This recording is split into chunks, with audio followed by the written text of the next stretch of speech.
Here. Okay. All right. Well, Jantsch, welcome to the Profit by Design podcast.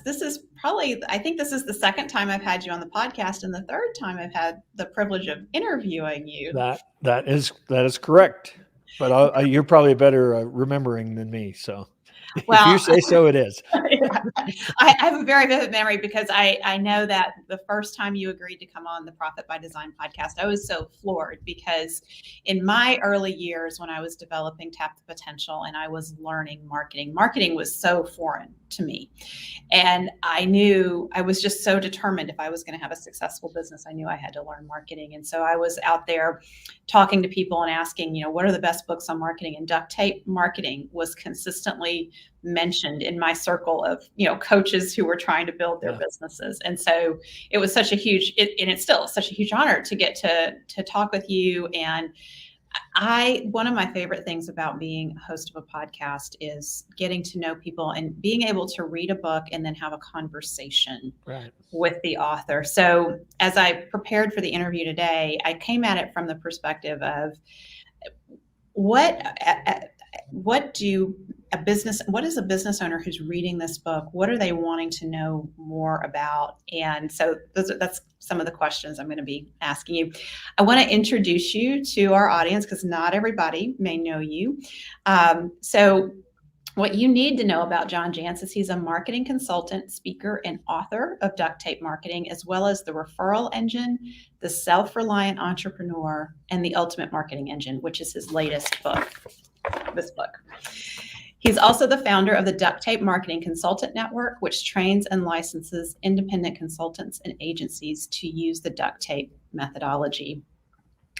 The other thing I want to share about John is he attended our Breakthroughs retreat in 2020, right before COVID, and shared with us excerpts and thoughts behind the Self-Reliant Entrepreneur. And everyone who attended the retreat got that book as a gift. And I continue to hear people referencing quotes from that book.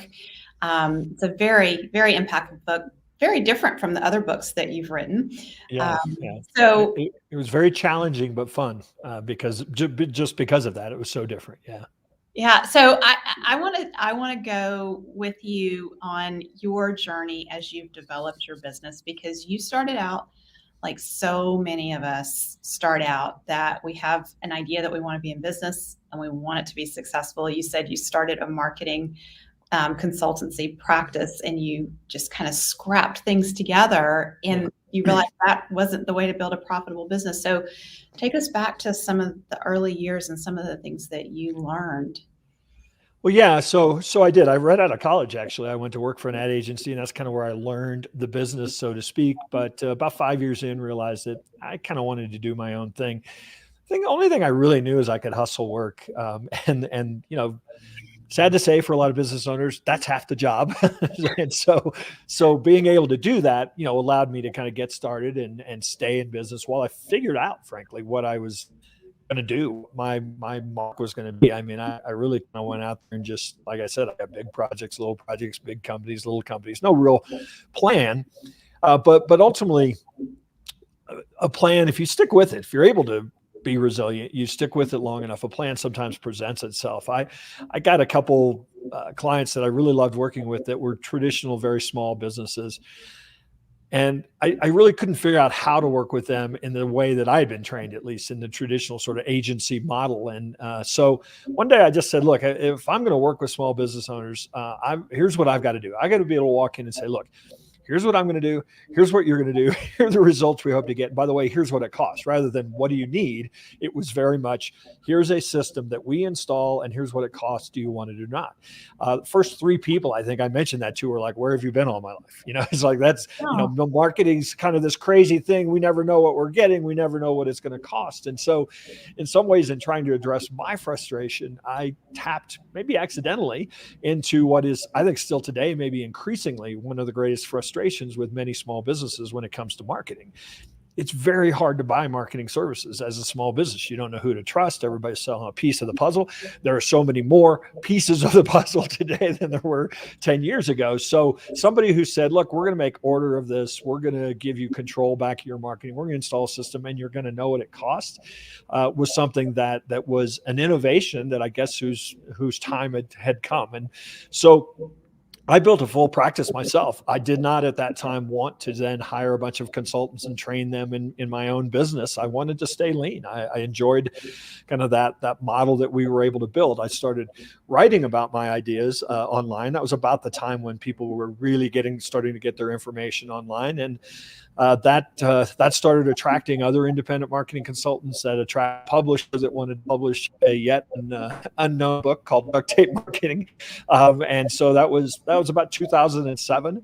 And really that's been life's work, is teaching people that marketing is a system, and obviously evolving, not that point of view, but evolving the ideas that come along, because we now have different tools and many changes in the market. And now, as you mentioned in the intro, I have a network of about 150 consultants that license and use and install the duct tape marketing system, working with thousands of small business owners really at any given time.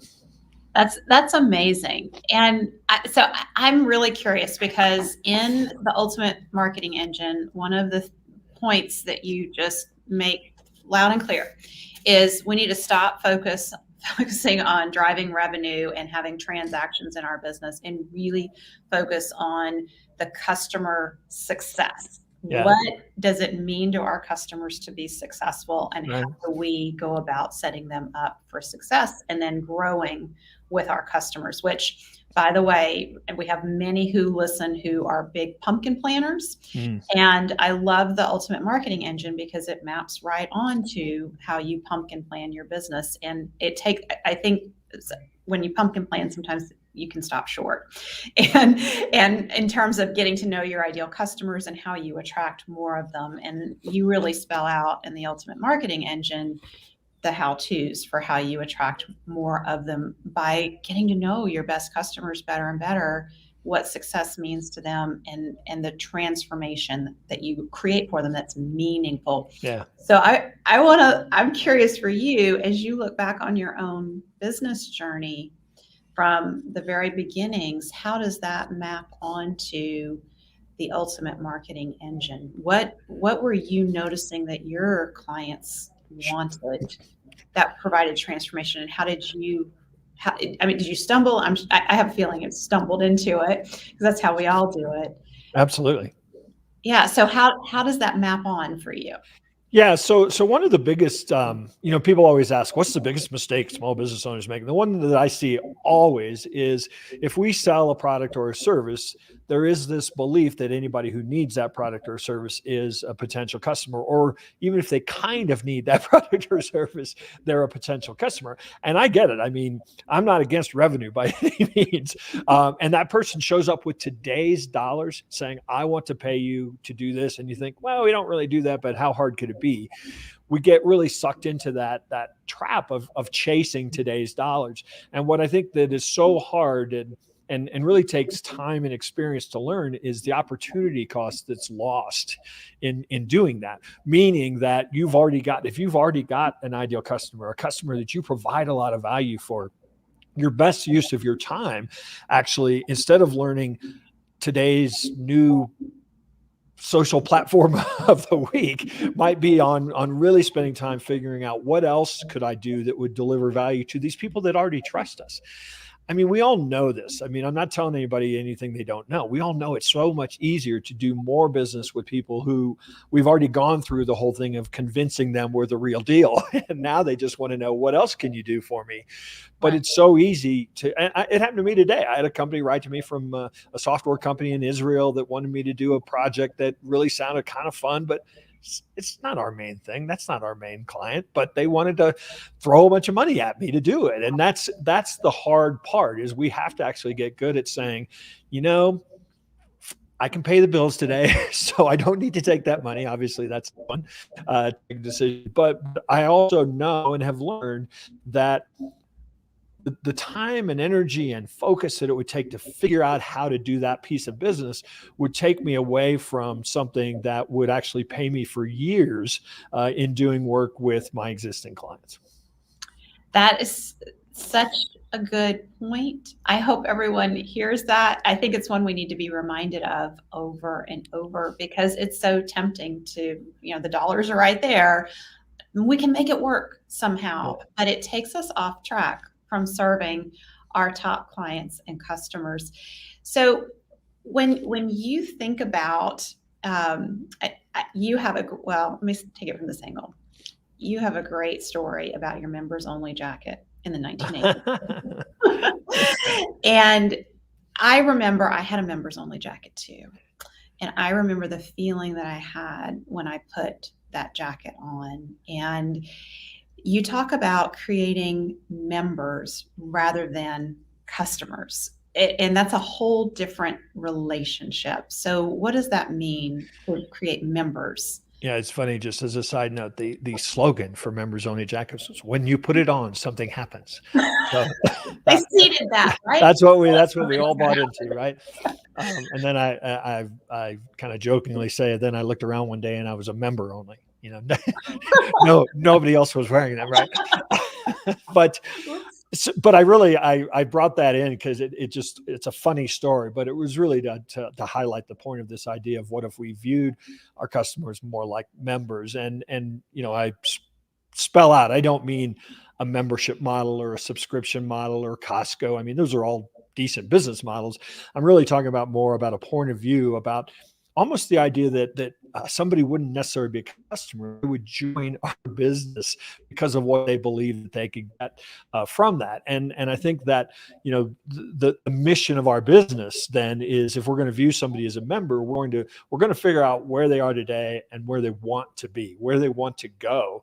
And even if we don't offer that today, our job might be to figure out how could we help them from the thing they came for us to solve today? How could we solve that? But then how could we also look ahead and say, well, here's where they want to be, or here's where we believe they want to be. And time and experience might teach us that.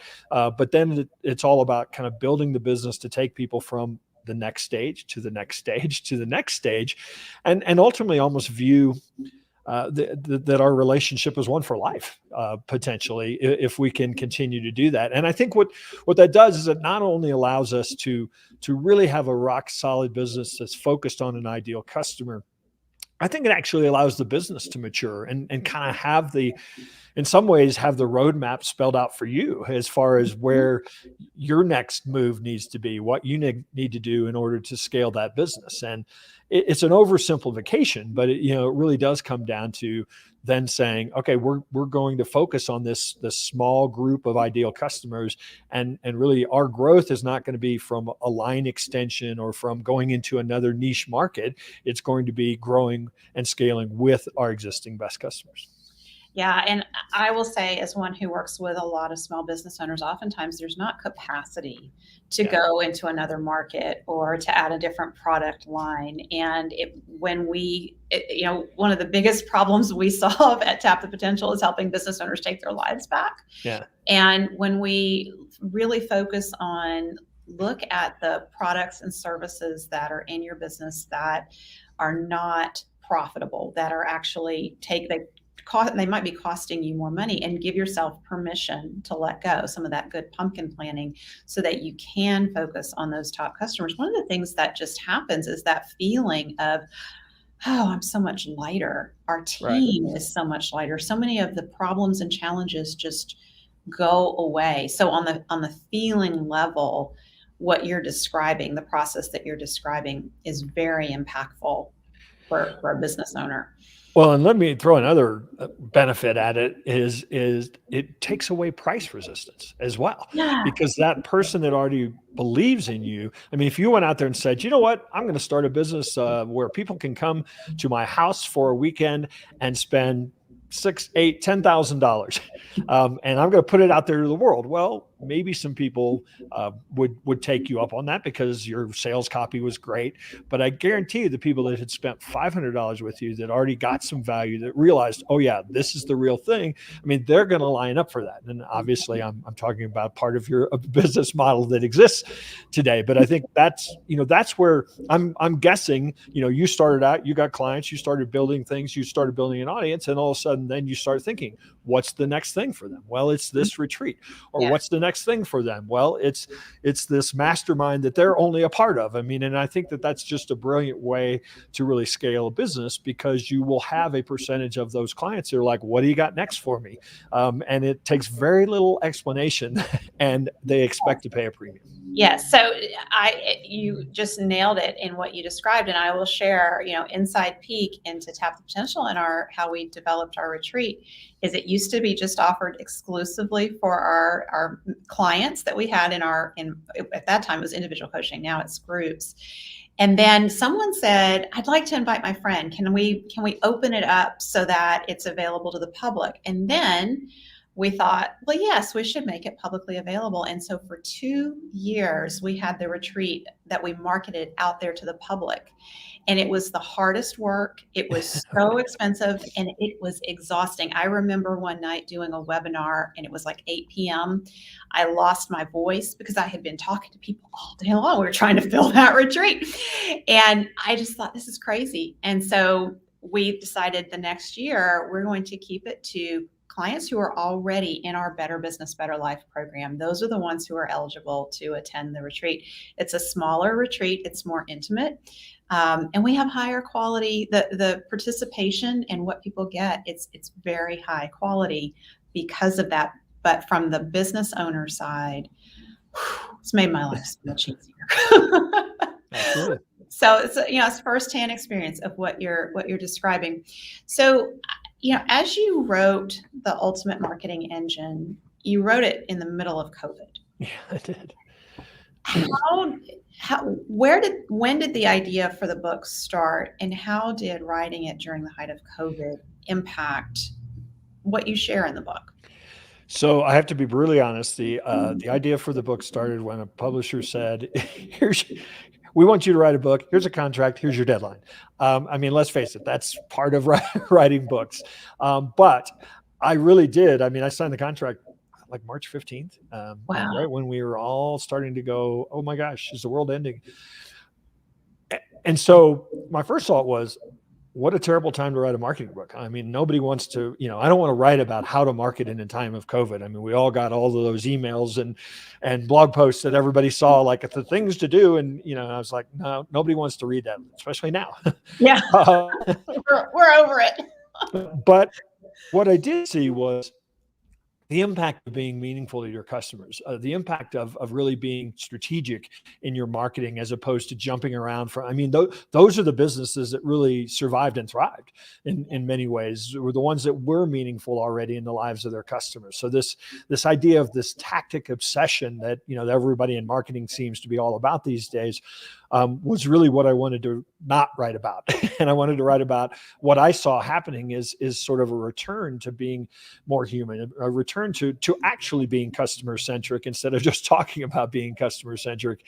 And so this book is essentially a big fat strategy book in a lot of ways that I kind of kiddingly say that has a workshop tucked inside it, because I also do give you lots of action steps and lots of things that you can actually go out and do, and even forms and checklists that you can grab at the companion site.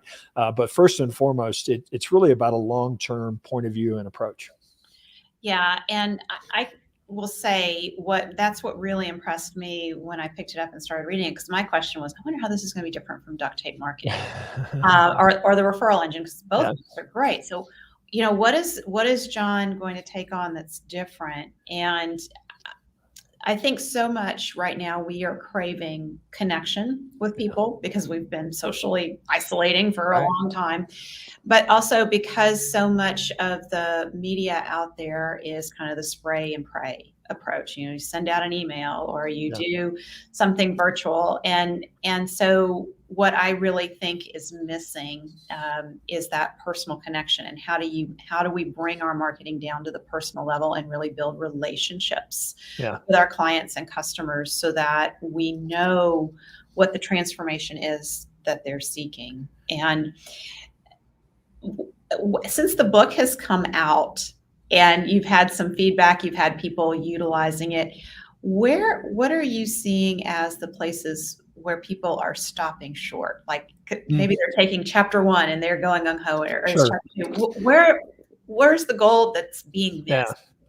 Well, so one of the initial feedback that I've gotten, which is very positive, is that you're telling us we can do less. We just have to do more useful, and I think that's actually been good news for a lot of small business owners, because I think a lot of the stress in marketing a small business is that you think you got to do everything, you think you've got to be everywhere, and certainly I'm saying no, that's not true at all. Go deeper rather than wider. But the part that is the most challenging for people. We talked a little bit about this idea of taking your customers where they want to go. I think a lot of people can read that and go, yeah, okay, that makes sense. So I tried to introduce a somewhat innovative concept. It's probably the biggest innovation in the book, that I call the customer success track, to try to give people a tool set for how to actually do this. What are the stages? What does somebody look like in that stage? What are the characteristics? What are the challenges that they're facing in that stage? And then what are the milestones that we need to accomplish to get them out of that stage?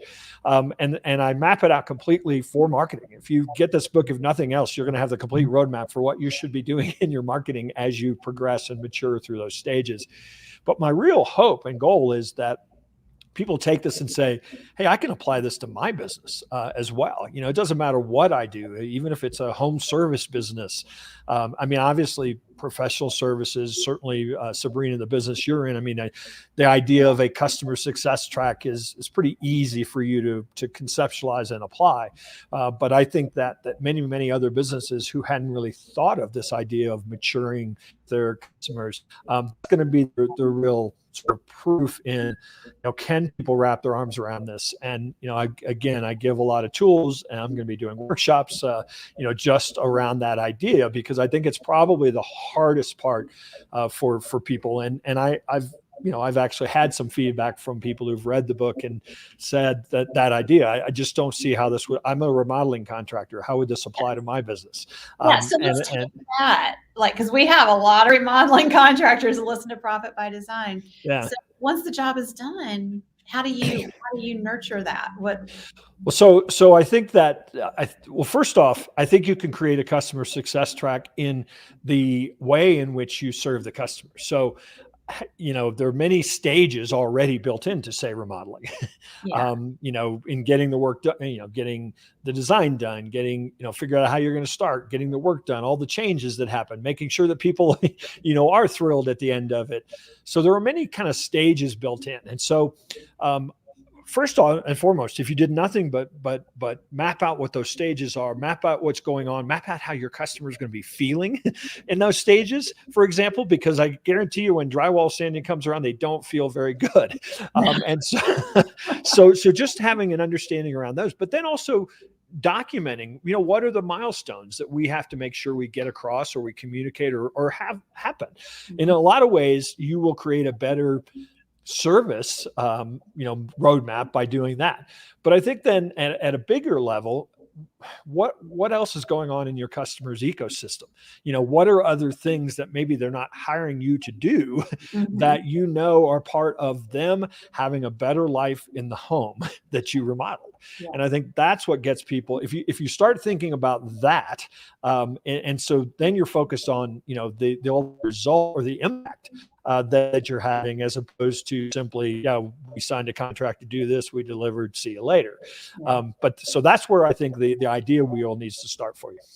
Yeah. And, when I interviewed a lot of contractors for the How to Hire the Best edition, the Contractor's Ultimate Guide to Attracting Top Performing Employees, what really stood out to me is that there were a number of contractors who were very attuned to, I'm not just remodeling a kitchen. I'm creating a space that a family is going to live in that needs to allow them to do the things that they want to do. And I Yeah. remember one saying to me, he said, I love to talk with my future clients and just ask them, how do you want to use this space? And I think, there's that opportunity to look at, well, how do you want to use this space right now when your kids are 5 and 7?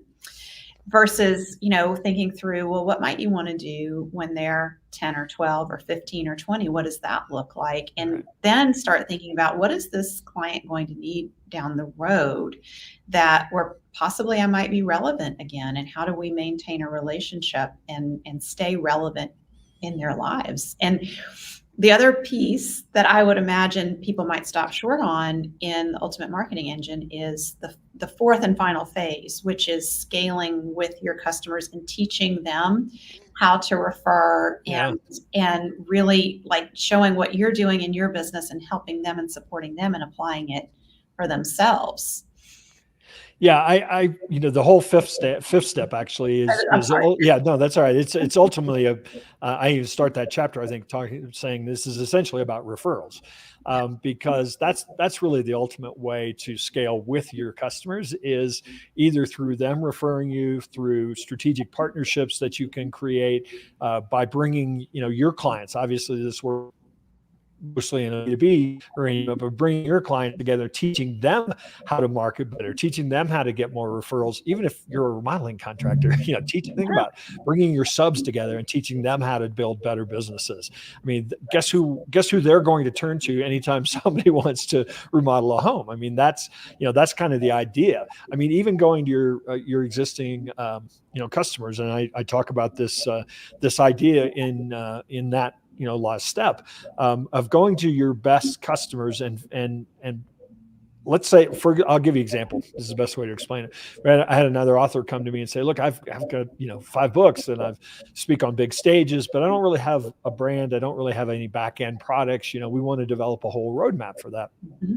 So we worked with them to develop that and to kind of spec out what we thought she needed. She, at the time, was also working with an executive coach who was really going to help her build her organization and find the right people and all the things that that were about her kind of building and going to the next level with her business. Well, after we did the brand plan for her, I actually asked her if I could reach out to that executive coach, teach him what we had done with her, so that he would be more prepared to better execute on the work he was doing. So my whole intent in doing that was, I believe that allowed me to serve her better, and it certainly is going to make him more effective at serving her as well. That was the whole goal in doing it. But since then, he has referred 3 clients to us because it was such an innovative approach. But really, it's rooted in me adding more value to my client. And I think in a lot of cases, when you can use that as your point of view for why you're doing something, that's the happy side effect is referrals. But it's really, I contend that many businesses go, anybody I work with, any business I work with is working with other professionals. So the more I can teach those people, where this business is going, what we're recommending and why, the more prepared the accountant, the lawyer, the banker is going to be to serve that, our mutual client. And in the end, why wouldn't they refer business to me, because that approach is so valuable. And it means the world to the client when Absolutely. Those other people in their world are collaborating and connecting and talking to one another and trying to be successful for the client, because that's the ultimate person that's being served. And there's really very few people linking those together. If you think about it, I mean, we're all working in a vacuum. We might actually be conflicting each other, right. In what we're telling the client. So by just getting on the same page from a communication standpoint, everybody wins. Absolutely. Absolutely. One of the points that really stood out to me in the Ultimate Marketing Engine is as you build a relationship from somebody getting to just find out about you to, hey, it sounds like they might be able to solve a problem that I have. Yeah. Hey, they have a solution. Yeah. Hey, I want to try this. There's a whole, the map. Okay. And there are psychological there's a psychology where we are in each phase of that map. So like the know, like, trust, and I think you try, Try, buy, and repeat, repeat. Okay. repeat, and refer is the And final step. refer. Yeah. Yeah. And so if we are not aware of the psychological need that a prospective client or customer has in a particular phase, we can be completely miscommunicating with Totally. them, like missing. It's like talking Spanish to someone who doesn't speak Spanish, and like they're not getting it. So in the know, like, and trust phase, where do we miss the boat a lot? Well, so just to let people off if they're thinking, oh, I have to know people's psychological needs. That is absolutely what you have to know, but I'll make it simpler. They have Yeah. different questions. They're asking different things. They're trying to accomplish something different, at each of the phases. So think about it that way. I mean, if somebody isn't even 100% sure of what their problem is, they just know that something's wrong. They have different questions, and those questions have nothing to do with what you sell, probably, right? They have not made that connection. So a lot of where people miss that is we want people to know about us. That's the one everybody gets. Well, yeah, I run ads, I do social media, I do SEO, but then we want to sell people something. And in many cases, there's a couple problems with that. Missing like and trust, or missing like, trust, and try does two things. First off, it turns us into a bit of a commodity. It's like, oh, I saw your ad, you sell this thing. Okay, I have no way to assess whether or not that's a good value. I'm going to shop around price wise. So we haven't we haven't shown them how we're different. It also has a tendency to not allow us to attract ideal customers. In many cases, I teach somebody how to be an ideal customer. I teach them why they need strategy before tactics. I teach them what a marketing system is going to bring to them before I ever start saying, oh, by the way, we have the perfect marketing system for you. So by the time somebody goes through those stages, and again, I'm not in total control of how they go through those stages, but as long as we're addressing what we believe the questions and challenges and objectives are at each of those stages, people are going to eventually kind of move through those. And by the time they get to the point where they say, hey, I want a consultation, or I want to meet with you, there's a good deal of education on that in many cases has them expecting to pay a premium to work with us, but also to see us as a trusted advisor. There's nothing worse than a consultant showing up and saying, what do you need? Because here's the thing. They don't know what they need, right? They just know where it hurts, Exactly. And so, we have to be the one that prescribes, here's the problem you're having. Here's why you're having it. Here's what your world could look like if you didn't have it. And by the way, now it's time to present to you my lovely, package solution, because you fully understand, how we're going to work and why that's in your best interest to work that way. Yeah. It's really that communication of, I get you. I get Exactly. what you're going through, and here's the solution, and it's going to make these things better. Yeah. But the relationship building is happening throughout, and that's what makes, you said price irrelevant, because you've demonstrated the value. And in terms of looking ahead for small business and the challenges that might be coming down the road, possibly inflation being one of them, and everyone is concerned about being a commodity, and people making choice based on price. One of the things that we touched on earlier in the conversation is about when you're getting to know your best clients and customers and what their needs are, you're creating that opportunity to innovate. And when you do that, you become so unique that price is not going to be a part of the conversation. And at the same time, I believe it's important that we be able to show value. Totally. And a lot of times when I talk to small business owners about intangible value that's being created, it feels like it's kind of fuzzy and woo-woo. It comes from getting to know your top clients and customers and what they most want. You have some great questions in the Ultimate Marketing Engine, and you suggest that we sit down and we talk with some of our clients, particularly newer clients, and ask some of these questions. And I love this. Would you share some of the questions that you think are important to ask? Well, so one of the things that in years of asking, going to customers and saying, "What is it that makes you unique?" I've discovered that they don't know. Businesses don't really know. It's like, "Well, we've got this thing, and we do it better than anybody else." And then you start talking to their clients, and you start asking, well, first off, things like, "How did you find them? Why did you decide to go with them? What do they do that others don't?" And listening for the question beyond the question. So we never take like, "What do you do that others don't?" Well, they provide better service. That's not very helpful. And everybody claims that. What does that mean? And so we start really then pushing and saying, well, tell me a story about a time when they provided better service. And what happens is we ultimately end up hearing themes and phrases that are repeated all the time that are really people saying, here's the problem they actually solve for me. And it's never they have the best this, or they have the best that. It's always they show up when they say they're going to. They clean up the job site, Yeah. meticulous. Like they listen to us, like nobody else did. Those are the things that those are the problems that people are trying to solve, and those are the things they're not getting from everybody else. And to me, those really lead to clues for what your kind of opening message ought to Mhm. be. It's not about we've been in business so long or this is what we do. It just floors me how many websites you go to and they say we are a remodeling contractor. Okay, I kind of knew that, right? I mean, that's not helpful, but Yeah. we,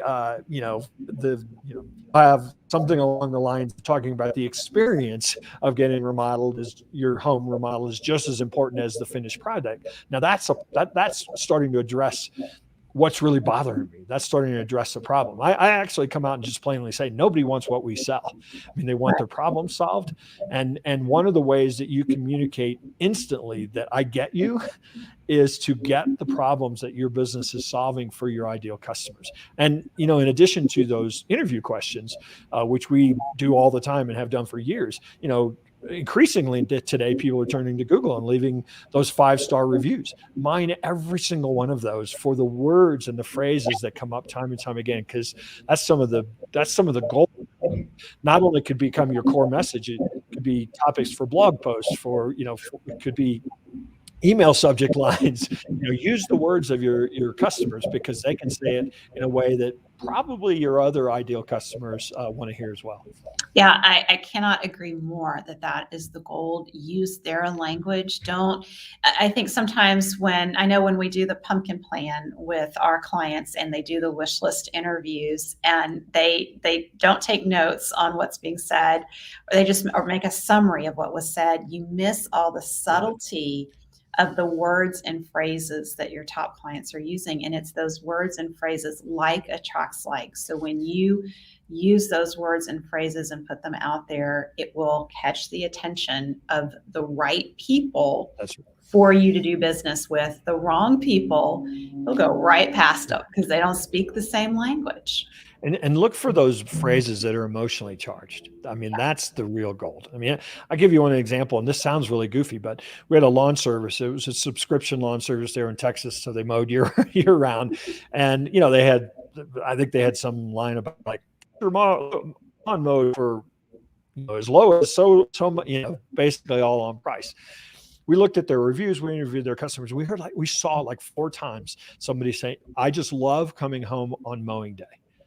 And again, that Oh, may not sound like much of a core message, but if you think about it, their best customers were basically saying, I can trust them, I can rely on this. I'm not always getting that mhm, feeling, from everybody else that I do business with. And so mhm. it was the ability to take something that sounded so far out in left field and really create a differentiator that was emotionally charged. Yeah, I immediately had a feeling and thinking about myself coming home on mowing day and what that must be like to drive up Yeah. in your driveway and your yard looks great and you're just ready to relax and the Well, and their best customers were dual income, households and things that, they wanted that convenience. They wanted to be able to rely on something for once, Mhm, happening.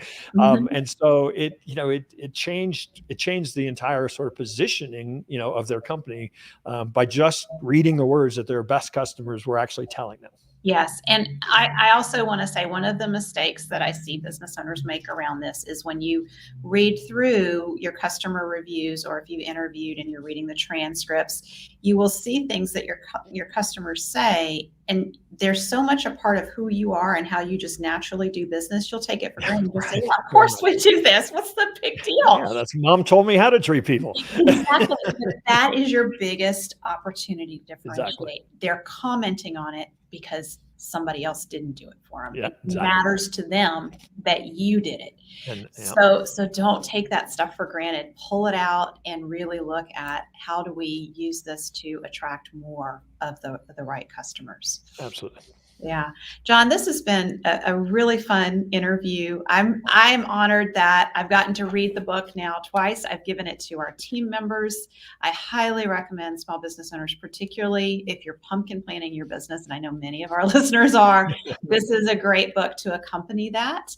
If you haven't started pumpkin planning your business, I encourage you to read this book and read The Ultimate Marketing Engine, because it is going to help you really start to think in the direction of, if I want to grow and I want my customers to succeed, what are my opportunities to succeed as my customers grow and as I help them grow and achieve what they want. So thank you so much for being with us, John. Any final words before we wrap up? Well, I just remind people that they can find the book, of course, anywhere you buy books. But you also want to look at it a little more. It's just theultimatemarketingengine.com. And one of the things you will find when you do acquire the book is that every chapter comes with a companion site where you can have 3 or 4 resources. So I have the checklist and the tools. This is something we do every day. This is not just something that I thought was a good idea to write about. And so we've developed a lot of tools that we use with our clients, and you're going to get them all free. Yeah, there are so many tools that come with the book, but they're simple, and they really it's a progressive. When you start at the beginning, it really is like a workshop. It just takes you right through all the way. So thank you so much for your generosity in creating that, because it's one thing to read a book, but to apply it and have the author guiding you with the tools is incredible. Yeah, So that's my goal. Thanks, Serena. yeah, see you later, John.